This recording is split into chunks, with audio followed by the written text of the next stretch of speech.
1950 के नेहरू लियाकत पैक्ट में दोनों देशों ने यह तय किया था कि अगर कल को भारत का मुसलमान पाकिस्तान जाना चाहेगा तो पाकिस्तान उसको मैंडेटरी अनिवार्य रूप से अपने यहाँ शरण देगा और अर्ली सिटीजनशिप की व्यवस्था करेगा।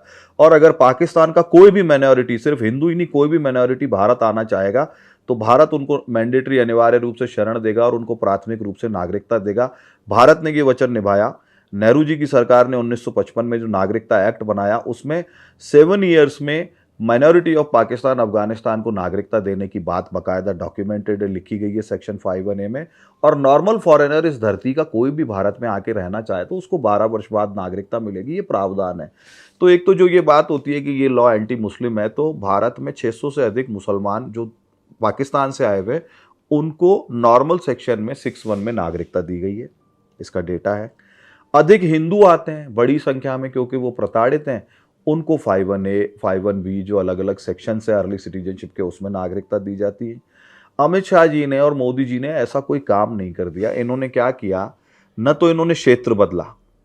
नेहरू जी ने तय किया कौन से जियोलॉजिकल एरिया को, कौन से क्षेत्र को प्राथमिक नागरिकता दी जाएगी वहां के माइनॉरिटीज को, उसको वही रखा है बरकरार। इन्होंने बर्मा से आए हुए हिंदुओं को कोई रिलीफ नहीं दी, इन्होंने भूटान से प्रताड़ित होकर आए हिंदुओं को कोई रिलीफ नहीं दी, इन्होंने श्रीलंका से आए हुए हिंदुओं को कोई रिलीफ नहीं दी। तो इन्होंने क्षेत्र नहीं बदला और इन्होंने कैटेगरी भी नहीं बदली। लाभार्थी भी किसने तय किए, बेनिफिशियरी नेहरू जी की सरकार ने।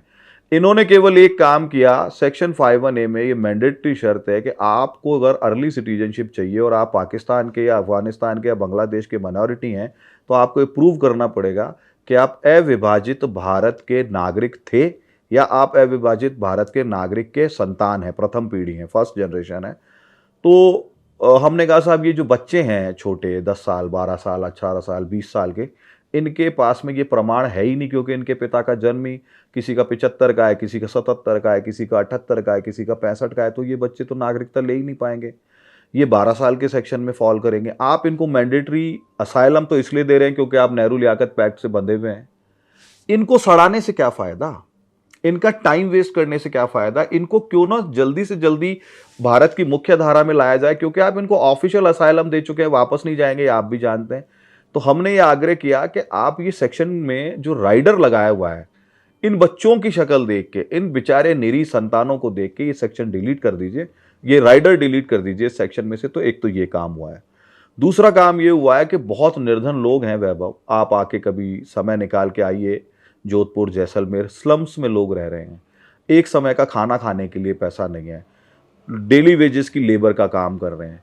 ऐसे में पाकिस्तान को 7,500 रुपए सालाना, एक एक घर में 10 पासपोर्ट है, रिन्यूअल का पैसा देने से क्या फायदा। दिल्ली एम्बेसी के बाहर, पाक एम्बेसी के बाहर सुबह 4 बजे से ये लोग लाइन लगाते हैं। एक एनिमी मुल्क को पासपोर्ट रिन्यूअल के लिए इतना सारा पैसा क्यों दिलवा रहे हैं, वो भी निर्धन लोगों से, इनके पास तो पैसे हैं ही नहीं।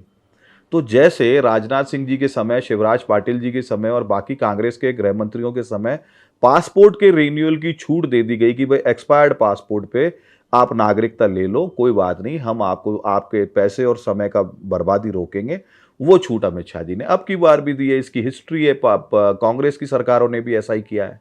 राजनाथ सिंह जी ने भी ये छूट दी थी, अमित शाह जी ने भी ये छूट दे दी। तो इसमें झगड़ा क्या है, मुझे आज तक ये समझ में नहीं आया। एक भी कांग्रेस के प्रवक्ता किसी भी नेशनल चैनल की डिबेट में मेरे इस प्रश्न का उत्तर नहीं दे पाए, क्योंकि उनके पास उत्तर है नहीं। भारत में क्या है, झूठ बहुत बिकता है और उसको बेचने के लिए लुटियंस मीडिया की बहुत बड़ी मशीन काम करती है। दुर्भाग्य से भाजपा के प्रवक्ताओं के लिए ये सब्जेक्ट आउट ऑफ कोर्स हो गया। वो लोग बड़े बड़े प्रवक्ता टीवी पे आते हैं, बड़ी बड़ी बातें करते हैं, पर उनको राम मंदिर 370 और समान नागरिक संहिता कॉमन सिविल कोड के अलावा मुझे लगता नहीं ज़्यादा उनका अध्ययन किसी और विषय पे है। तो आपके माध्यम से मैं कहना चाहूँगा इनको भी कि भाई अगर नहीं पता तो हम जैसे लोग जिनका जीवन ही इसी काम में लगा है, हमें बुला के पूछ लीजिए।